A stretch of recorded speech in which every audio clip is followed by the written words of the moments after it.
संसद के मानसून सत्र के दौरान सरकार और विपक्ष के बीच जोरदार टकराव की संभावना बन रही है। एक और बीजेपी ने अपने संसदीय दल की बैठक रखी है और सभी सांसदों को डिनर पर बुलाया है, तो दूसरी ओर विपक्ष भी कमर कस रहा है।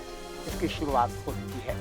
तेलंगाना के मुख्यमंत्री और तेलंगाना राष्ट्र समिति यानी टीआरएस के नेता के चंद्रशेखर राव यानी केसीआर ने पूरे विपक्ष को एक प्लेटफॉर्म पर लाने की पहल की है। उन्होंने तमाम दलों के शीर्ष नेताओं से संपर्क किया है, उससे फोन पर खुद बात की है। वे एक कार्य योजना पर काम कर रहे हैं ताकि पूरा विपक्ष मानसून सत्र के दौरान केंद्र सरकार को दोनों सदनों में प्रभावी रूप से घेर सके। उन्होंने पश्चिम बंगाल की मुख्यमंत्री ममता बनर्जी और दिल्ली के मुख्यमंत्री अरविंद केजरीवाल से खुद बात की है। केसीआर ने तमिलनाडु के मुख्यमंत्री स्टालिन के करीबी सहयोगियों, राष्ट्रीय जनता दल यानी आरजेडी के नेता तेजस्वी यादव, समाजवादी पार्टी प्रमुख अखिलेश यादव, एनसीपी प्रमुख शरद पवार और विपक्षी दलों के अन्य राष्ट्रीय नेताओं से भी बात की है। समझा जा रहा है कि उन्हें शुरुआती कामयाबी मिल रही है। बताया जा रहा है कि केंद्र के खिलाफ लोकतांत्रिक लड़ाई शुरू करने के उनके प्रस्ताव पर विपक्षी दलों के नेता सकारात्मक प्रतिक्रिया दे रहे हैं। याद दिला दें कि केसीआर की पार्टी टीआरएस पहले प्रधानमंत्री नरेंद्र मोदी के नेतृत्व वाली सरकार की समर्थक थी।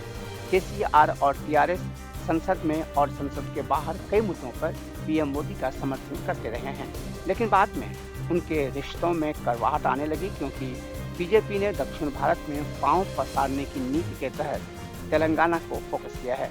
अगले साल वहां चुनाव है। बीते दिनों बीजेपी राष्ट्रीय कार्यकारिणी की बैठक तेलंगाना की राजधानी हैदराबाद में हुई। इस मौके पर नरेंद्र मोदी ने ही नहीं, कैबिनेट और पार्टी के दूसरे लोगों ने टीआरएस और केसीआर पर जबरदस्त हमला बोल दिया था। केसीआर ने भी पलटवार किया था।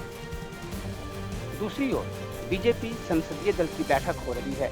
इसमें उपराष्ट्रपति पद के लिए उम्मीदवार के चयन के अलावा मानसून सत्र की तैयारियों पर भी चर्चा हो सकती है। समझा जा सकता है कि बीजेपी सांसदों को मानसून सत्र के दौरान विपक्ष को रोकने, उनके हमलों का काट निकालने और उन पर पलटवार करने के बारे में बताया जा रहा है।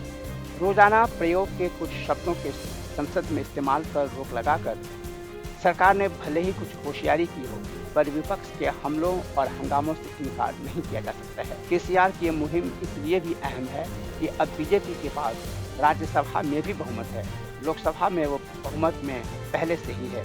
इसके अलावा कई क्षेत्रीय दल भी उसके साथ खड़े हैं।